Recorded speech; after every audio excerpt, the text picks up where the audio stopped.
you see all the tools to become truly like a first-round NBA draft pick. Long, athletic, quick, hustle.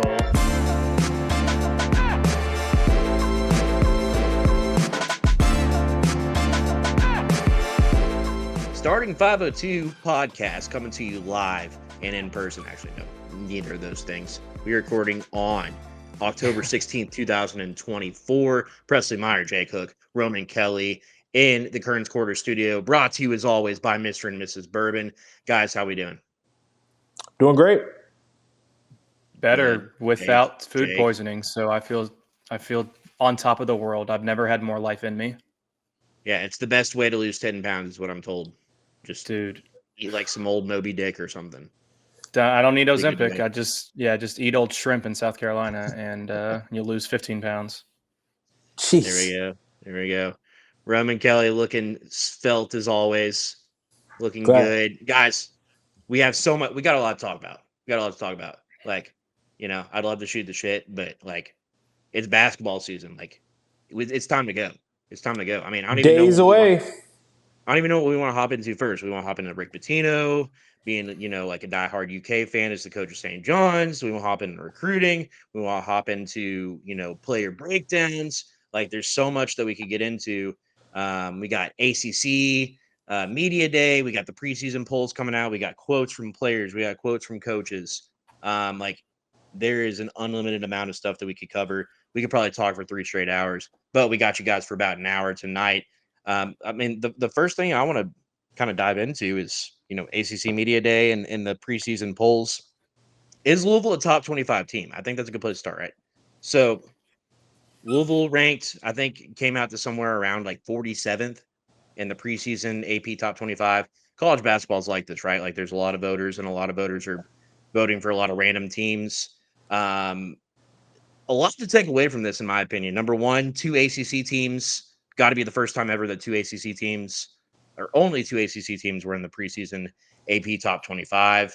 And of course, it's just like almost like a gratuitous throw in of Duke and North Carolina. Like, does anybody know that North Carolina is better than every team in the country except for 8 teams? Like, that just feels like does anybody truly, genuinely feel that North Carolina is that much better than Wake Forest or Clemson or Louisville, or like North Carolina at 9 just feels like just you're throwing Alabama in the AP poll because that's just where they always are in football, right? But Louisville 47th, you know, in the receiving votes category. So not a lot of respect from the national voters. And then in the ACC, chosen to place 9th. So exactly dead in the middle of the ACC race. So take it whichever direction you want, boys. Immediate thoughts, responses to the national opinion of Louisville basketball entering the season. Well, I can understand why Louisville isn't getting a whole lot of love at the moment. When you look at the last 2 years of Louisville basketball, you're using that, and then you're comparing that with the changes that we've made. You're not going to have us very high. I can understand that. With that being said, you also like you just said, Press, there's not a great way to know what any of these teams are truly going to be.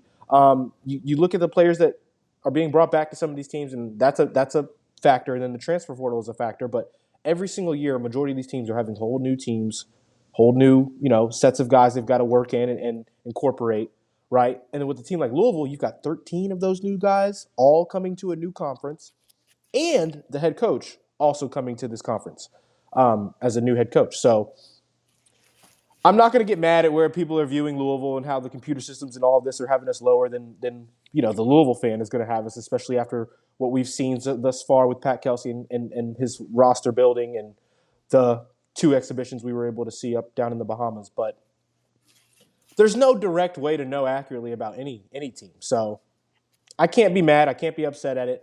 I personally do think that we've got a roster build that has got to be a top 30 roster in college basketball.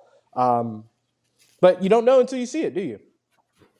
Right. Yeah, I'm with you, Roman. Right. We finished 2023 as the KenPom 209th team in the nation. We finished 2024 as the 185th team in KenPom. So, I mean, it's not – I'm kind of shocked that we're this high in KenPom, honestly, after what we did the last 2 seasons on the basketball court. So, not shocked at all. I think Roman's right, though. I think we have a top 25 team with the amount of elite talent and the amount of depth we have within our talent. I think it'll just be – give us 6 weeks, and I think we'll be in the top 25.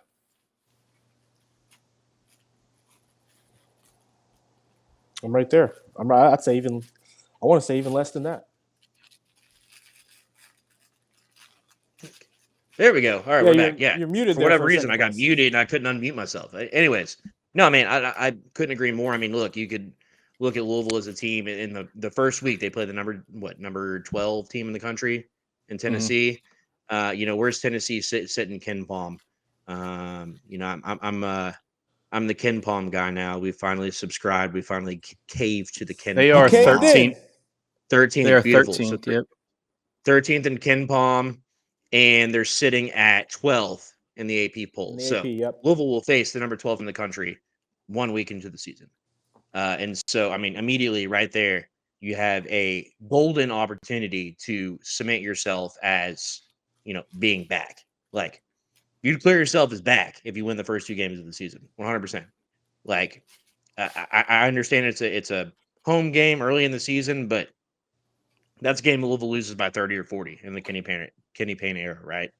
Like, I mean, I'd be interested to break down the stats under Kenny Payne against top 25 teams. That's got to be god-awful, right? Yeah, I don't need to be that sad.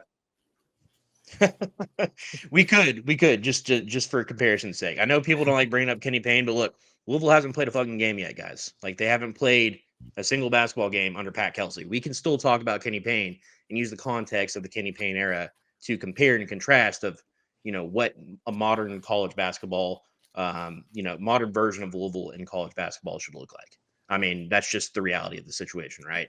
Like, we can't just pretend the last 2 years didn't happen. We can try to forget about it, but that's going to take time. It takes time to heal, right? So, anyways, Louisville, 47th, entering the season. On a national scale, it feels like there are people that are giving Louisville their flowers, right? Like, I saw a lot of people put out their ACC preseason polls. A lot of people had Louisville like in the top 5 or 6 teams. So that means that there's other people out there that don't, that aren't familiar with what's going on at Louisville, that don't think Louisville's back, that think it's going to take a while to get this team acclimated, right? To get this team gelling, if you will. It's kind of unprecedented, right? What this coaching staff has done. They've come in, they brought 13 new players in, they brought a whole new coaching staff in, and they're coming in on the heels of back-to-back just absolutely just awful seasons, back-to-back last place in the ACC seasons. And what you're seeing is a result of that. Like, the way that Louisville's treated, the way that, they're hardly on national TV at all this season. Their schedule is incredibly front-loaded because, typically they're going to pit the best teams against the best teams as the season comes to an end. So this is the treatment that you get. This is the response that you get nationally, when you play like this. I mean, if you're I'm trying to think, like, what's a traditionally really bad team in the ACC? Georgia Tech. I mean, they're not god awful all the time. Boston College. But yeah, Boston College, right? If you're Boston College, this is the treatment that you get. Louisville's getting the Boston College treatment right now, and it's up to them to kind of try to claw and dig their way out. This is exactly why I'm not mad at the schedule that we've got at the Right. beginning of the year too. Right. Yeah, we're going to know very, very quickly. I mean, we're going to let people know is what I feel like, that we're back. We're a real basketball team. We're a complete team. Right. They have every opportunity to prove themselves now, right? I mean, when you look at what that offseason or the non-conference schedule looks like, I mean, it's a gauntlet. Like, let's be honest here. Like, it's not what you saw under like 2007 Rick Pitino, right? Where you're playing Chattanooga State and East Carolina Central, and like really you don't have any test until UK. UK is like the 4th toughest test probably in the non-conference. I mean, you play number 12 Tennessee, you play ranked Ole Miss, you play there's a lot of teams on the schedule all that before present some Kentucky. issues. I mean, shoot, you win game 1 of the it's not Bahamar, Battle for uh, Atlantis. the battle for Atlantis. You win that game against number 17 Indiana, and all of a sudden you're more than likely playing number 6 Gonzaga. You manage to pull that game out, you could be playing, a top 10, Arizona. 15 Arizona. Yep.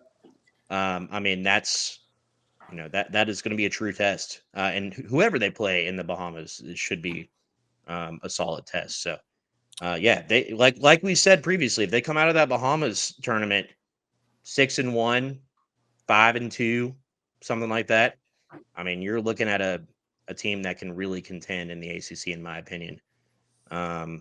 You know, compared to if you were, trying to be as objective as possible, if you're looking at this roster, this coaching staff, everything that you know about this team now, everything that you've seen, do you feel like this should be a top 25 team right now, knowing what we know?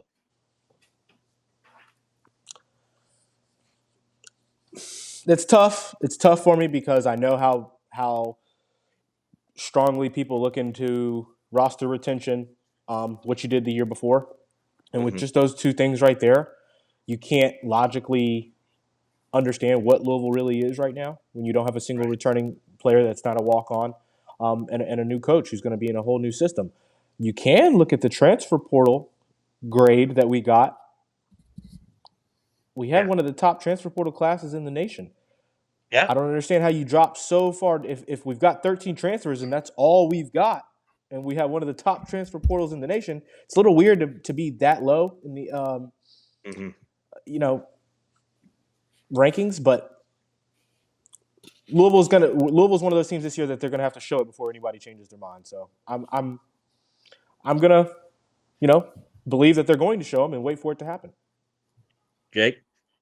Yeah, I agree with Roman. I think that we, in the know, or us Louisville fans, believe that we should be there, but I can't blame anyone for not after what we've seen the last 2 years. The biggest thing that stuck out to me, some of these polls like KenPom, Evan Miyakawa, will rank the offensive ranking compared to the defensive ranking, and a majority of them think that our offense is going to be much better than our defense. Like, I know we're 43rd in Evan Miyakawa, but we've got the 21st best ranked offense. So I think that's at least interesting that we're getting a little bit of respect there. And I mean, I think 21st in offense is probably putting us a little lower than we'll actually finish, but it is at least nice to be getting some respect there. You would think all around we'd be in that range, really. Yeah. And just the offense being there. I can get that, though. I can understand that, even though you're bringing in a Chucky Hepburn, you're bringing in a Boubacar Traore, you're bringing in a shot blocker in KaSean Pryor as well. So feel like the defense should be a little higher ranked than that. But I can get it. Like Jake said, I can understand why people are going to feel that way. Yeah, and, I think that KenPom is pretty reflective of metrics that are just completely unsure of what could happen, right? So Louisville is ranked 63rd in offense in the preseason and 73rd in defense, according to KenPom, 24th in adjusted tempo. When you look at the projected results, though, right, like he gives Louisville a 94% chance of beating Morehead State, but just 36% chance of beating Tennessee. With that in mind, though, his prediction is Louisville loses 75-71. So, like, to him, 36% chance that they win, but he thinks it's going to be like a game that comes down to the wire. Then you have a wide margin against Bellarmine, wide margin against Winthrop, and then a 2-point loss against Indiana, a 1-point win over Mississippi, a 7-point loss to Duke, a 5-point loss to Kentucky, a 1-point loss to Florida State. Point being, he doesn't project, even though he projects Louisville in right now in the 60s or 70s, right? He doesn't think that Louisville is a team that's going to get blown out by anybody. And he, has them winning comfortably against the teams that they should beat. So with that in mind, at least when you look at the computer projections based on what what you can look at, which is just past results from players from other teams, that's kind of how he, has it playing out. To me, it's interesting that Evan Miyakawa, which is another site that, Jake and I like to look at quite a bit. It's interesting to me that he has Louisville ranked so highly on offense and so low on defense. To me, I mean, I think this should be an efficient offensive team, but I think it's going to be a team where, we look back at the end of the season, we're like, damn, if they just could get some shots to fall against NC State, like, dang, if they could just get into a rhythm against Duke, something like that, right? Whereas I think this is a team that's going to pack its lunch pail and be really solid on defense. So I'm not sure where the analytics come in and factor in Louisville not being a quality defensive team. I think ultimately, defense is what's going to take this team, like if it's a Sweet 16 team versus a team that just barely misses the tournament.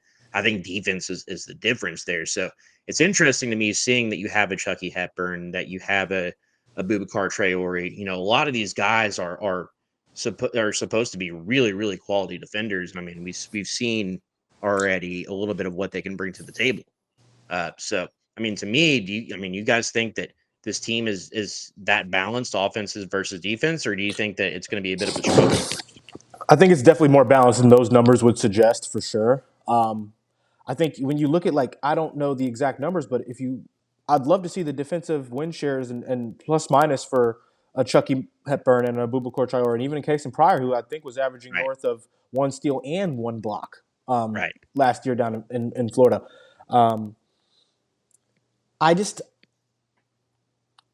We've seen it. We can see it with Chucky Hepburn. We can see it with the switchability that we have with the wing players on this team.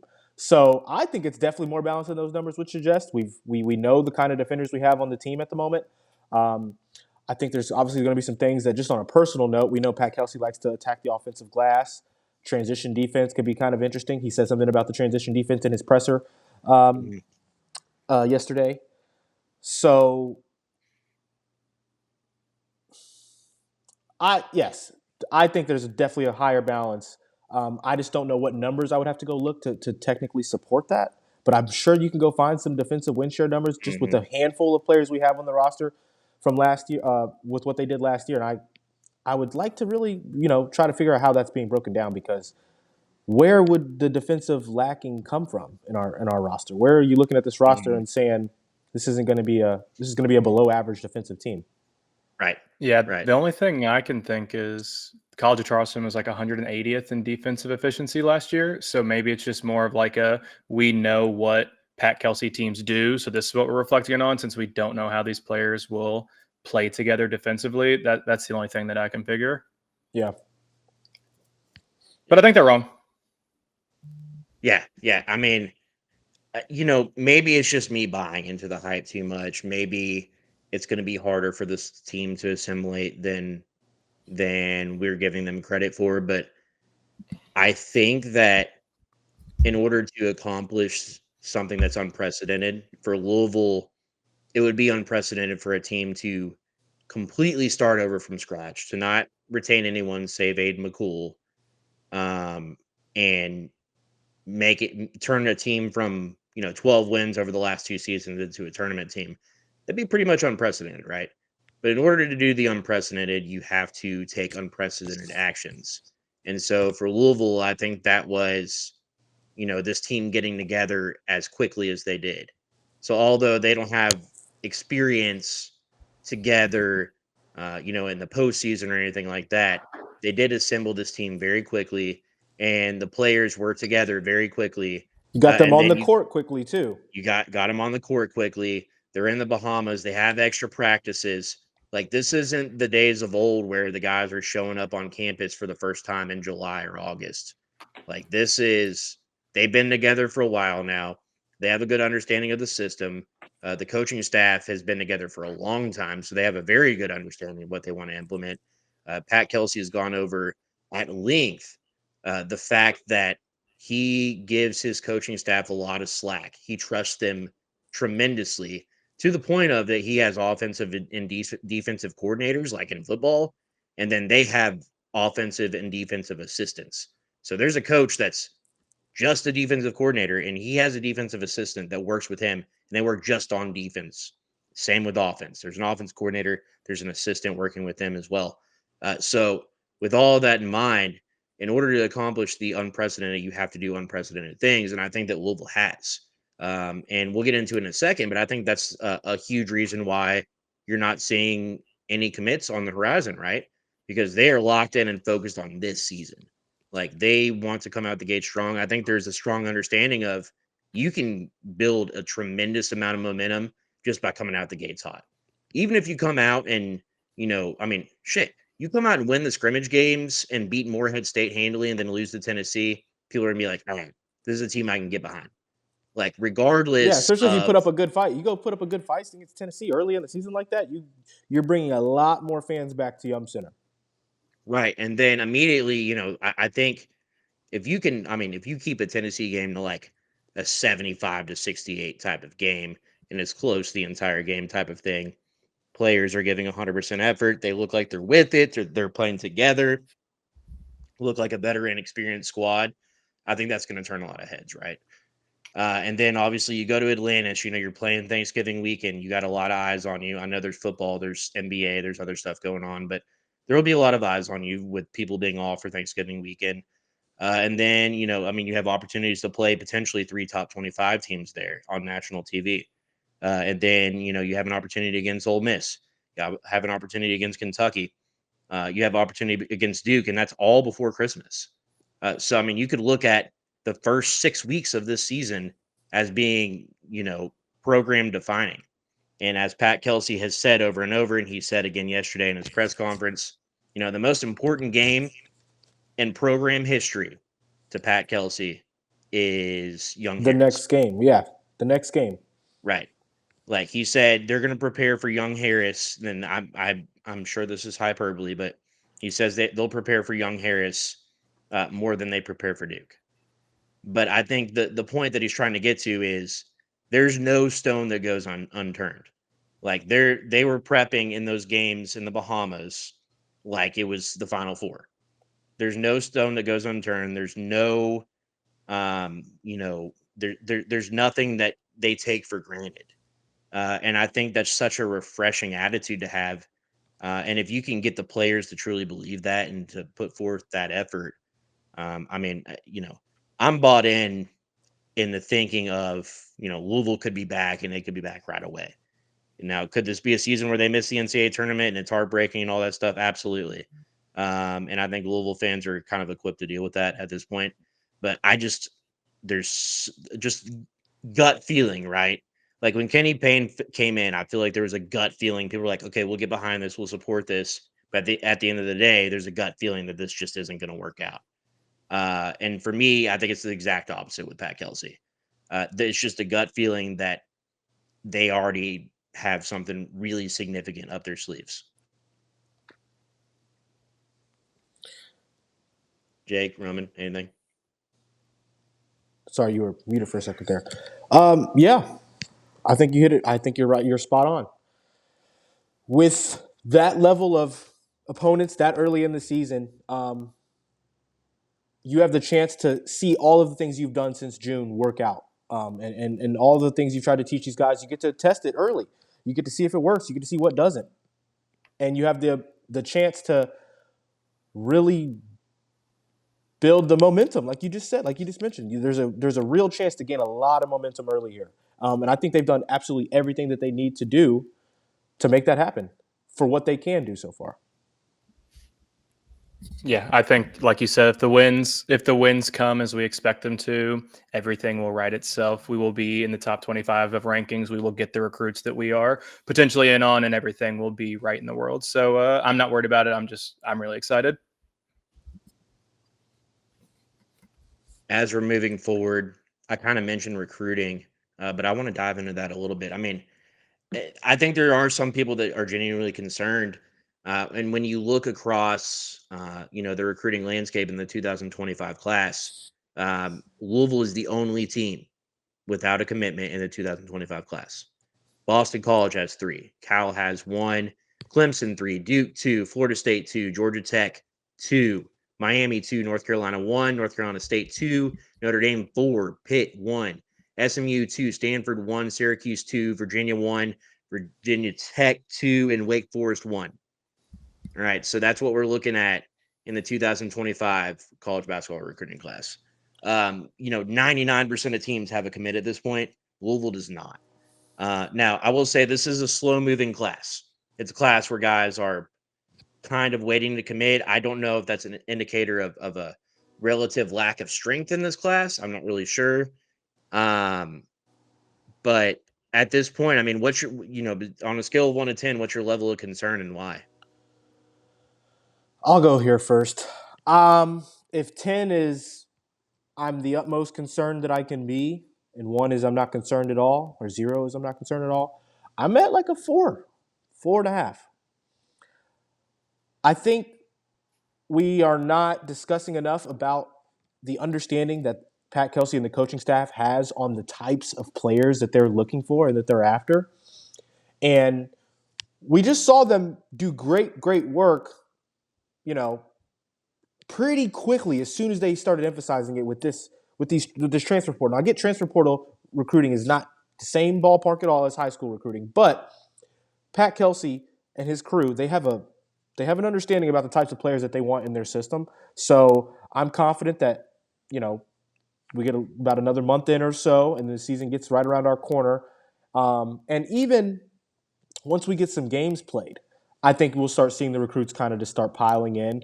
I think he mentioned this in his presser yesterday. They also have a format for finding European foreign players. Yeah, they're big on foreign players. They have coaches that are in tune with the European foreign landscape of basketball as well. So I'm going to trust that they are in tune with some guys that we might not even know about over there yet as well, and that they're probably going to bring in some high level talent from overseas. And he talked about that balance. He wants to have a balance of transfer portal guys, the high school guys, a couple overseas guys, and then the guys you retain each year. And you're going to have a few guys that he's going to retain, right? You're going to have potentially a Connie Roos and a James Scott coming back. You've got Ali Khalifa redshirting. You've got Kobe Rogers redshirting. There's going to be guys returning. We've saw the work he can do in the transfer portal. I'm going to believe that they have a system for high school recruiting too. Granted, we only saw Connie Roots. I keep saying Connie. I got to stop doing that. Connie Roots. We saw him bring Connie in, and he's the only true freshman we saw him bring in. But he looks absolutely perfect for the things that Pat Kelsey is going to try to do on the floor. So I'm not worried yet. The 4 can go up here in about another. If we're in the same exact spot in another month and a half, 2 months from right now, then I'd probably be up at about that 6-7 range. But at the moment, I'm trusting that Pat Kelsey has an understanding of the kind of players that they're after and that they're going to go after.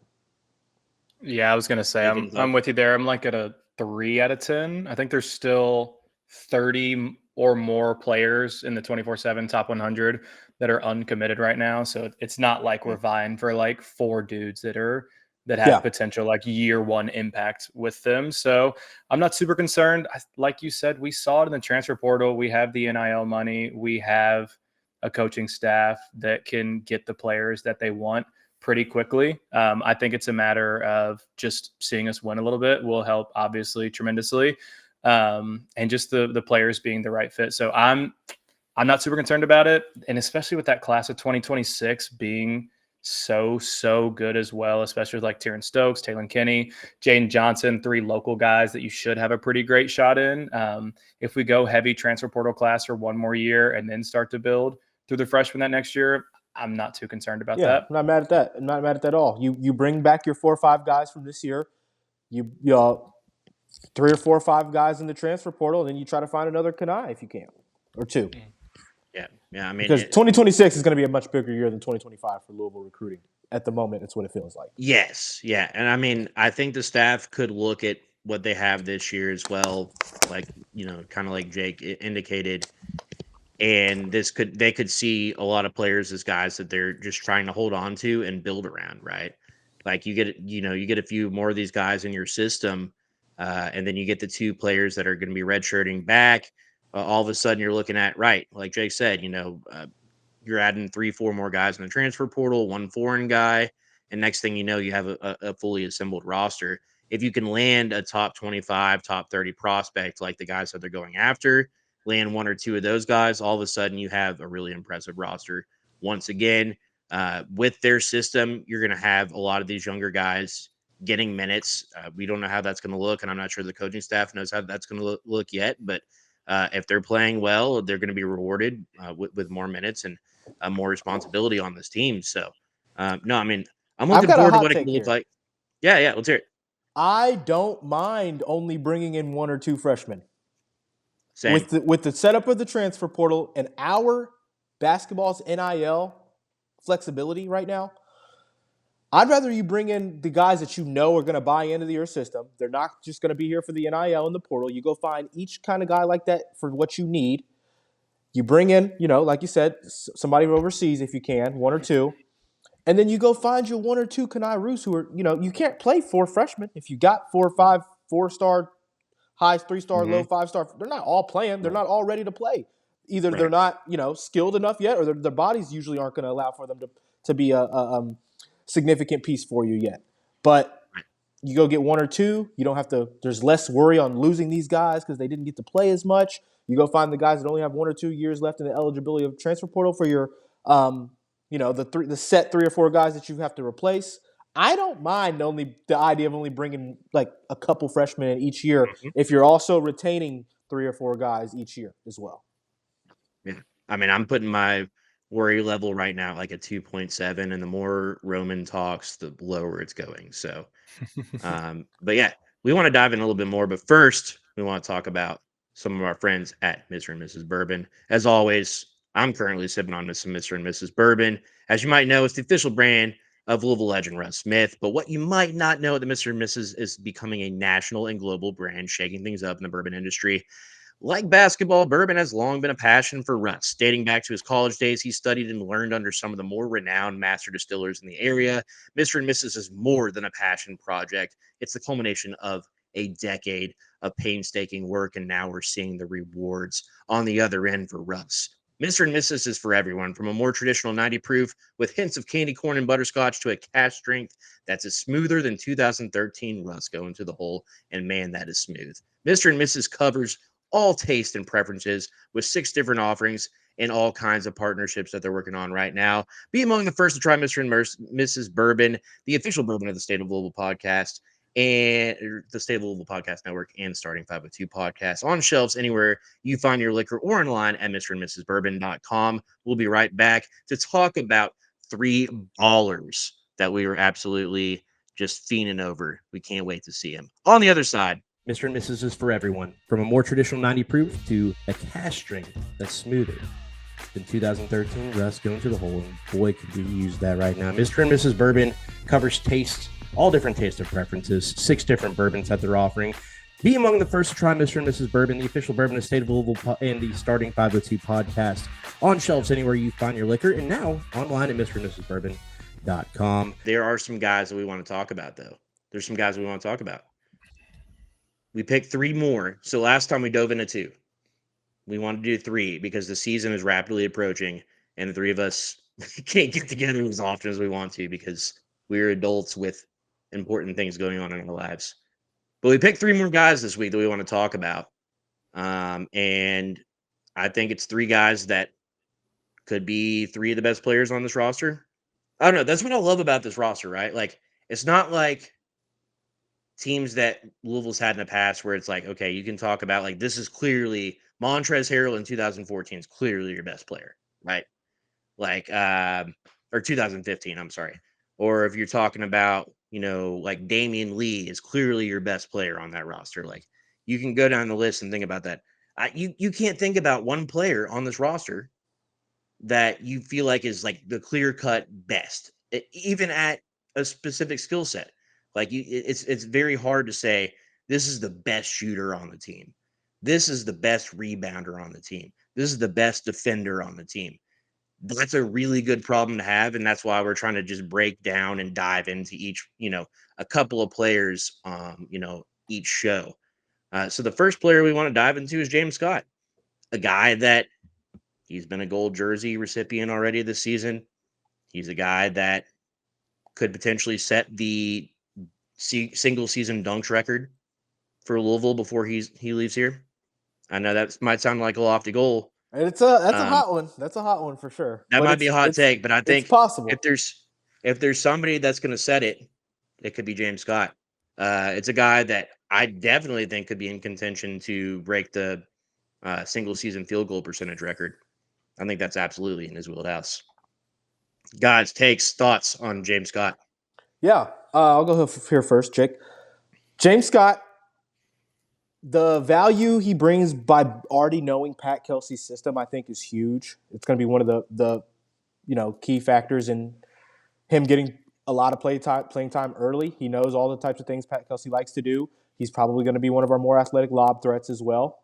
As a team that's going to have a lot of moving parts on offense pretty much all the time, he's going to be a constant lob threat in the dunker spot. But for me, I'm most excited to see what he brings to the table defensively. He averaged, 1.3 blocks per game last year in 16 minutes per game. You give him 30 minutes a game, you could argue he's north of that 2.5 range easily for blocks per game. And he's going to be he's our longest wingspan player, I believe, at the moment. Yeah. I think he's got a longer wingspan than KaSean. He's going to have to be active defensively for us as being our, longest body down in the paint. And I want to see him carry over into this year that same kind of aggressiveness with the help side defense and the blocking of shots. And that's going to be, one of the main things I'm looking out for and excited to see from him this year. Yeah, whenever was he our first signee from the transfer portal class? Is that correct? I believe he was, right? I believe him or Rain. One of the two. Yeah, whenever he first signed, I kind of looked into him and I was like, okay, played 15-ish minutes a game for a solid Charleston team outside of the top 200 as a recruit in the class of 2023. Like, dude probably can't be that special. And I assumed, he'd come to Louisville, probably be in a similar role. Like, we're not going to take the backup center for Charleston and make him our starting center, right? Like, Louisville doesn't do that. But, like, the more you watch this kid, the more you hear about him in practice, the opportunities we got to see him play in the Bahamas, and you're like, shit, never mind. This kid is special. This kid, I don't see how he's not a starter. He's by far our best interior presence on offense and on defense. He had a 12 points. No, sorry. He had an 8.8% block rate last year. And compared to, so that means he's blocking 8.8% of every shot put up when he's on the floor, which is crazy. I think the leader was Clifford Omayuri from Rutgers, which was like at 13%. And that dude's like 7'1", and he's doing it at like 6'10" as a freshman. So he's going to be huge in the defensive end. I know we got KaSean Pryor, but his block rate was only 3.2%. So just not nearly the interior presence that James Scott can bring. I'm super excited. If you watch his game last year, you see all the tools to become truly like a first-round NBA draft pick. Long, athletic, quick, hustle, everything that you want from a guy. Just doesn't yet have the frame and doesn't yet have the skill outside of 5 feet from the basket. Yeah. But, I mean, in 1 year, he was making such an impact. I can't imagine what he'll do this year, what he'll probably do as a junior, and then maybe if we're lucky, what he does as a senior. I think he'll be incredible. I mean, here's why I wanted to talk about James Scott first, guys. When we listened to Chucky and Javon at ACC Media Days, they were asked a lot of questions about leadership and about who's standing out on the team. And keep in mind, this is a senior-laden roster. Like, there's 7 guys that are either seniors, redshirt seniors, six-year seniors. Like, this is an old team. James Scott is young as shit. He's a guy that was the 3rd youngest player in college basketball last season. He's just barely 18. Like, I was doing some research as you guys were talking. I can't find the exact dates, but he's basically the age of Louisville's freshman. Why am I blanking on his name? Freshman forward for Louisville. Kanai Ruth. Thank you. It's because we keep messing up the pronunciation, Roman. I just keep forgetting his first name. So Kanai Roos and James Scott are basically the same age, right? And they both obviously play older than their age. Point being, though, James Scott is a kid that's so young that should still just be coming out of high school right now, and he could have a significant impact on this team. Like, we were on the way to the football game a couple weeks ago. Me, Jacob, and his buddy Dylan were just sitting in the car, spitting facts about Louisville basketball, who's going to play, who's going to sit. And we just keep listing players, talking about different players, talking about their skill sets, how they're going to fit, what's your starting lineup, that kind of stuff. And we just keep leaving James Scott out. And I don't know why. I don't know what it is. I think it's just because he's so good at his. It's like an offensive lineman, right? Like he's just so good at his job that nobody ever thinks to talk about him, right? Yeah, he's very good at basic stuff. Right. And once he develops that package, once he becomes, once he just continues to get post moves into his repertoire, once he starts to get away from the basket just a little bit more, dude's going to be lethal. He's going to be absolutely lethal on both ends of the floor. But the point I was getting to kind of with Chucky and Javon is they were both asked point blank, like, who's the guy, who's the dog that's just standing out on this team? And they could have named anybody, right? There are a number of guys that you would think would stand out. And James Scott, to a man, that's what they both said. James Scott is the guy that stands out, which is that's got to blow your mind a little bit. I mean, 'cause you got guys that, we have 9 guys that played in the NCAA tournament last year. You got 7 guys that are a senior or older. Almost everybody on the team has played 2, 3, 4 years in college basketball at the highest level. And they're looking at the guy who's the youngest guy on the roster and saying, that's the guy that's standing out. That's high praise. That's high praise. Very, very high praise. Yeah, James Scott, he has all the tools to be a very, very valuable player for us this year, and I see it happening. Yeah, I was going to just give off a few more fun little tidbits that I found while I was searching around. So when James Scott was the primary guy that set the on-ball screen in a possession last year for College of Charleston, they averaged 1.52 points per possession, which it's a lot, folks. UConn led the nation last year in points per possession, and they averaged 1.199 points per possession. So like a James Scott screen is basically 1.5 times a UConn offensive possession, which is obviously not sustainable and probably doesn't translate to a lot, but it just shows like the impact that he was able to have because he runs to the basket so quickly and he's so athletic, so talented finishing. And he's also, when I watched, I don't know if you all noticed it, kind of an underrated passer. Just kind of caught me off guard that he had that skill and that intuitiveness to be able to find the open man immediately and not be that bumbling big man that if they don't shoot it immediately, you're like, oh, fuck, James, get rid of it. Come on. It was impressive to me. And I think that's – oh, God, I'm sorry. I was just going to say, I think that's probably a lot of the product of being a year or 2 years into the Pat Kelsey system at this point. So you love that. You love to see that, especially on a team that's going to need that. When Louisville has James Scott, Abubakar Traore, and the next guy we're about to talk about, KaSean Pryor, on the floor all at the same time, opposing teams are just not even – they're going to stop crashing the offensive board. It's going to be one. They're going to stop attacking the rim, too. Yes, because those are 3 guys that are just magnets to the basketball, right? Those are 3 guys that self-admittedly, they don't care about what kind of statistics they're putting up. They're trying to get the ball back on offense. They're trying to make winning plays. They're trying to win for the team. Again, this is the shit that I'm talking about. That like, I'm so bought into this team because they're all there. It's like The Bachelor. They're there for the right reasons. Like they all say that they're there for the right reasons, but you watch their play on the floor, you watch their game tape. You hear about them at practice. Yep. We'll get into Javon Hadley, but I mean, like, that's a guy that, a decorated, probably Hall of Fame coach at Colorado essentially said, we have 3 guys that went to the league from this team. Javon Hadley was the most important guy on this team. Like that's, this is the type of roster that Louisville's assembled. There's no superstars on this team, but there's no egos on this team. And I absolutely could not love that anymore.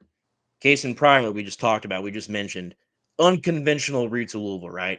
Starts out at Boise State, barely plays at Boise State. Goes to Northwest Florida State College, has crazy JUCO stats, but people were like, I'm sure people that were watching him, coaches included, scouts, were looking at him saying, okay, yeah, he's 6'10", 220, 225, but he probably can't do this at the next level. It's just because he's playing at the JUCO level, which we all know in college basketball is such a crapshoot. Then he goes to South Florida and just absolutely tears it up, right? He averaged 13 and 8, essentially 13, 8 and 2 last year. Fantastic season at South Florida, transfers into Louisville, and now has an opportunity to be one of the better players in the ACC. What are our thoughts on KaSean Pryor, the kind of enigma of college basketball, if you will?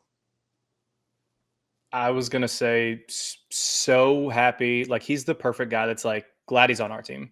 Because if I watched him play for any other team, I'd probably say fuck that dude. But when he's on Louisville, I love him. He plays really strangely. Like when I first watched his game, he's borderline out of control, but also like a positive impact on the game. So I don't mean that as an insult, but like kind of plays a little crazy, a little Kinda robotic with his hyperactive. movements. Yeah, a little robotic Yeah. with his movements at times. But like surprisingly really effective. Solid 3-point shooter, surprisingly good passer, 14% assist rate. Not as good of a interior defensive presence as you might want for someone that's probably going to play the 4 and 5 for you. But I think fits perfectly into a Pat Kelsey system where you want a dude who you want all 5 of your players to be able to ball handle, shoot, and pass. And KaSean Pryor can do all 3 of those things. And he's also amazing in the passing lanes, which I know is something huge for Pat Kelsey. 1.2 steals per game. Dude is just a menace defensively, is everywhere, will get beat at times over aggressively in the passing lanes, but dude is a menace on the defensive end when it comes to stealing passes. Yeah. Yeah. And Pat Kelsey seems to like that out of defensive players, right? Like he likes guys that take risks because his defense is schemed towards backing that up essentially. So if he takes risks, a risk can't make a play, there's still an opportunity for somebody on the back end to make the play. Yeah. Jake, you kind of nailed the 2 points I was going to say there for sure. The one thing I do think that isn't going to get talked about a lot about KaSean until we do see them play regularly is his active hands in the passing lane. He averaged, I think, 1.3 steals. I'm trying to find it here. I can't see it there, but it was north of 1. And I watched a couple of different like defensive highlight videos from him, and he's definitely got this like hyperactive. He's willing to like, get out of position to try to make a play on the ball for sure. He will sacrifice his body 100%.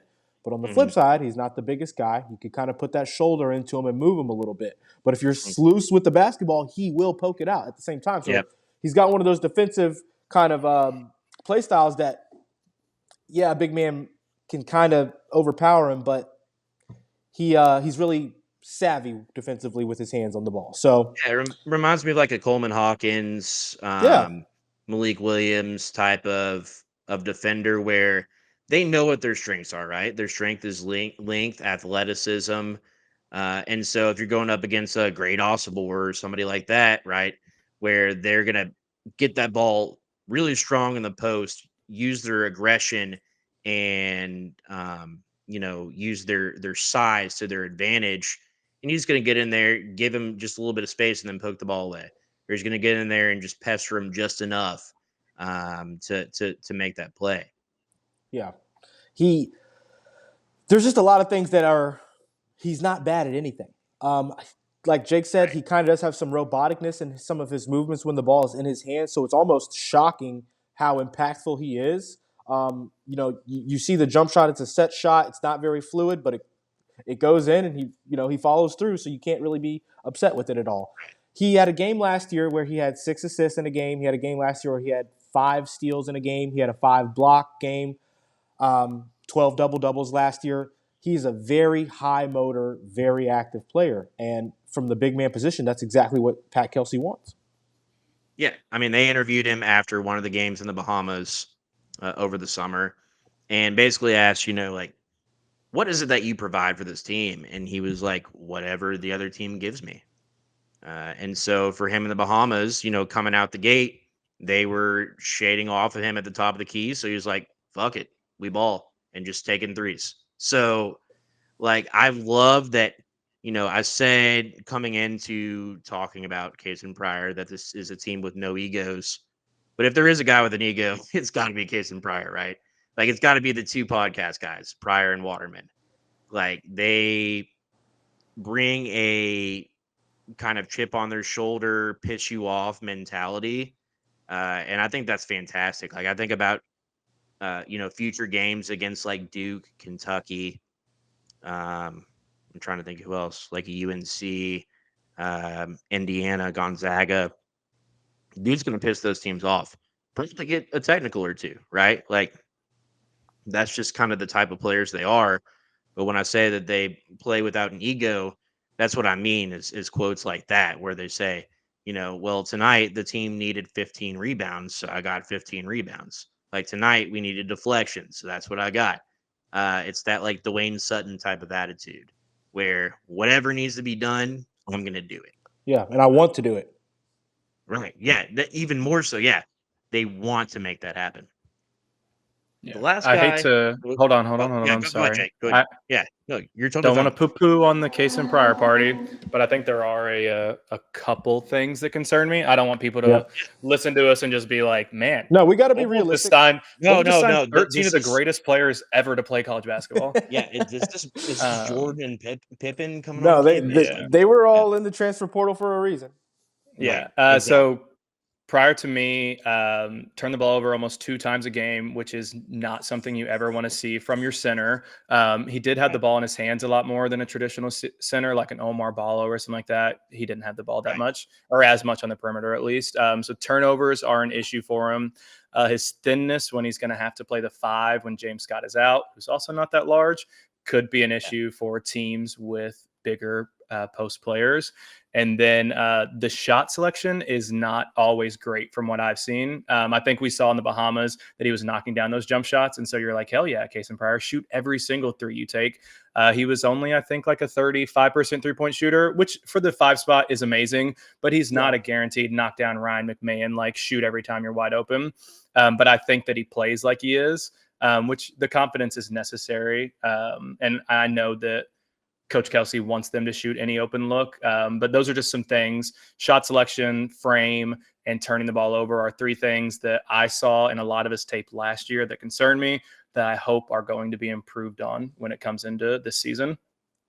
Yeah, we're going to have to sit down and just come up with like some negative stuff to say about this team. I think it's probably a natural reaction to watch what we've been forced to watch for the last 2 to 2.5 years, to just look at all these guys and be like, this is amazing. This is the best team ever. I don't see how we're going to lose a game. Yeah. Like, the fact that the fact we have guys that are bought into what the coach wants to do and the coach is striving for success. Yeah. We're already, we're in a candy shop at that point. We're like, wow, we're like other teams now, guys. This is fantastic. But I think that there's reason behind this optimism, because, I mean, look, I think that lots of people were incredibly pessimistic when this hire was made. And as the roster was assembled, I think there was a lot of pessimism too. Like, it wasn't until we really saw the coaching staff, getting super involved, and being super impactful on campus with the players, watching all the players interact with each other. It wasn't until then that we kind of really started to gain this confidence. So I think there's definitely some reason behind that as well. Let's turn to Terrence Edwards before we get out of here tonight. Terrence Edwards Fatt. again. He's back. Fatt. That's what they call him, right? I guess he's back. I don't know. I said fat in that same tone. Let's talk Terrence Edwards, because this is a guy that, I mean, I think that we thought coming in, this is probably the best player on this roster, and he still very well could be. But when we saw the team playing together in the Bahamas, I think the reality set in that Edwards is a very good player, but he could almost be more valuable as like a second or third option on this squad than like the go-to guy. Like, if you have Terrence Edwards as like the second or third scoring option late in a game, I think you have a really, really high chance at success. Thoughts on Terrence Edwards? You want to go here first, Jake? Yeah, I gotcha. I loved him like you whenever he was the first non-Charleston player to sign to Louisville, and I think really played a huge role in us getting the recruiting class that we did, because without getting that top 25 transfer player, the other guys may look at Louisville and be like, who's there? I don't want to transfer there. But then they see Terrence Edwards is there, and it's a rolling stone down a hill that just gains more and more speed. So I think it's unspoken how important how impactful his transfer to Louisville was in general. And I still think he's probably the most overall talented player on the team. I mean, two-time All Sun Belt player, Sun Belt Player of the Year last year, Sixth Man of the Year in 2023. His offensive game cannot be denied. 17 points, 4 rebounds, 3 assists, solid defender. Only shot 34% from 3, but shot a lot of really tough shots. 3-level scorer. 3-level scorer for sure. I think what concerns me about his game for this offense is, will he continue to buy in and play at the effort level that Pat Kelsey will demand when he is not getting the ball every single play like he essentially was at JMU? Like, he was the dude. Like, they'd move the ball and then 10 seconds off to go, give it to him, which I think is great to have, because there will be possessions where we'll swing the ball 4 times, we'll touch the paint 3 times, and there's 8 seconds left and we still don't have a good look. And then you give it to Terrence Edwards and boom, like, he can create a shot from 3 from the mid-range or get to the basket, and that'll be amazing to have. But I am curious. I kind of felt like if anybody that I saw in the Bahamas didn't seem like they had fully fit into the Pat Kelsey system, it was Terrence Edwards. Like, he was still trying to figure out, okay, I am this guy that can score 17 points per game, but I'm not going to be able to because of the system, and like trying to fit into that. I think that he will, and I think he'll be extremely impactful, but that is the one thing I'm curious to see. That was hoping that's what you would say, because I didn't really know how I wanted to word that. That's precisely where I'm at. I don't feel like it's up for debate really at the moment. Offensively, he's got the most tools as a player, as a basketball player on our roster right now. Just when you look at ball handling, passing, slashing, shooting, creating tough, difficult shots off the dribble, spot up shooting, he's going to be the one guy that has all of the hats in his bag for an offensive game. But with that being said, that is because he's gotten years now as when the ball is in his hands. At least 2 years ago, he's the guy, and then last year he was the guy. He did everything. All of the offense was created, through him or from the attention that was given to him. So the flow of the offense wasn't coming to him as smoothly and fluidly as it was for other guys in those games in the Bahamas. But I think there's just a handful of moments out there where you saw that, okay, when there's not a player on the team who can put the ball on the floor and get to the rim as effective as Terrence Edwards Jr.'s can. And Jake hit it on the nail. I want to see him continue to stay bought into the Pat Kelsey system, knowing that he's going to have games where he's a facilitator. He's going to have games where he's a shooter. He's going to have games where he's just taking the attention off the other team's best defender. And I just want to see him stay locked in and bought into not being as important of a scorer as he's used to being. Because if he does buy in and lock it, he can still continue to be that important of a player, just in different ways. Yeah, I mean, Fatt is a guy that it feels like the ball just finds him, right? Like, and that could have been the way that JMU incorporated him in their offense, but I think it's more of just the type of player that he is. As long as he's not seeking out his shot, as long as he's not trying to force stuff too much, I could see him being an all-conference type of player. I'd like to just see everything come together. And again, I think a lot of this opinion comes from just like it's probably an overreaction to be like, oh my God, this is the best team of all time. Like KaSean Pryor is going to be an All-American type of thing, right? Like just like that'd be an overreaction. It's probably an overreaction for us to watch 2 games in the summer against some shitty teams in the Bahamas and come away with the takeaway that Terrence Edwards isn't like the best offensive player on this team, or that he can't do this or that. This is a guy that, can get to the basket, can, shoot in the mid-range, that can make shots consistently from deep, but also can be a facilitator. And like you guys said, if there's complete buy-in from him specifically, Like it's hard to see exactly what the ceiling is for this team and for this program going forward.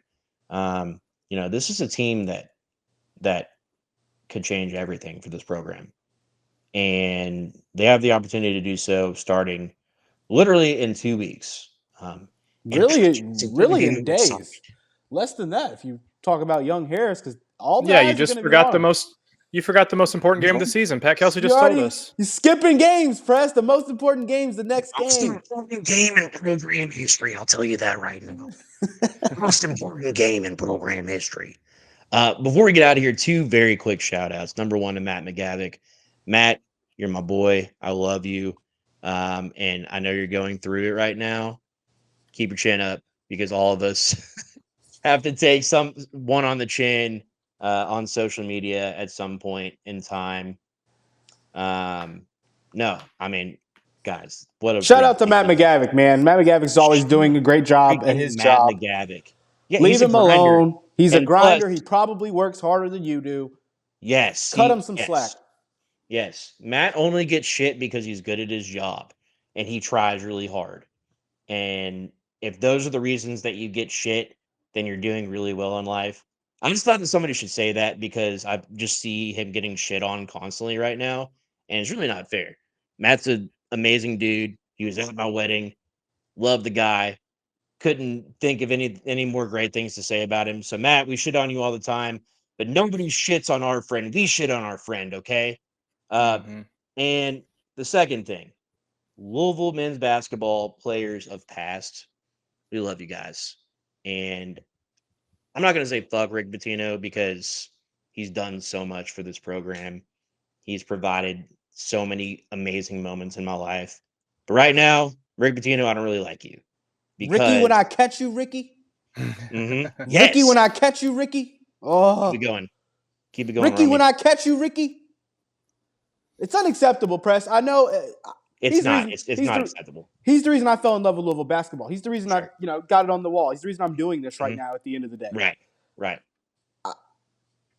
However you feel is however you feel. There is a way you go about presenting it, and he's not gone about that correctly. Right. I don't look, at this point, I don't care about Rick Pitino getting back in our good graces, because we all know the truth. The players that are associated with and continue to stay around this program and city do so for a reason. They're never going to bad talk their former coach.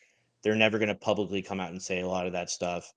But I think it's important that the players know that we have their back. Peyton Siva, Luke Hancock, Russ Smith, Shane Mahanan, Wayne Berkshire. All those guys. Tim Henderson. Let's go. Gordy Zhang. I think they have a good idea. The ones who have really stuck around. They do. But it's ridiculous that it's gotten this far. That Louisville's getting negative publicity because of this man now. St. John's is getting negative publicity because of this man now. Just stop it. Stop it with the lies. Stop with the attempted recreation of history. It's not true, okay? Louisville won a national championship. You have a tattoo on your back because of it. Everybody's tried to welcome you back with open arms. You have not accepted that. That's on you. That's not on us. We are a program and city trying to heal from a lot of fucking trauma. And the last thing we need is Rick Pitino coming in and fucking telling straight up lies and trying to cause more drama in a city that is trying to heal. And so, with that, I will say thank you, players. Thank you, listeners. Thank you to everybody who supports the podcast, the website, the program. Thank you, Roman. Thank you, Jake. Follow us on Twitter at Presley Meyer, at Romy Bean, at UofL_updates, at Starting 502, at the State of Blue. Until next time, drink Mr. and Mrs. Bourbon, support our city, support our program. We cannot wait to get this thing started, and we'll be back again next week to do it all again. Starting 502 podcast. Let's get out of here and go Cards. Go Cards.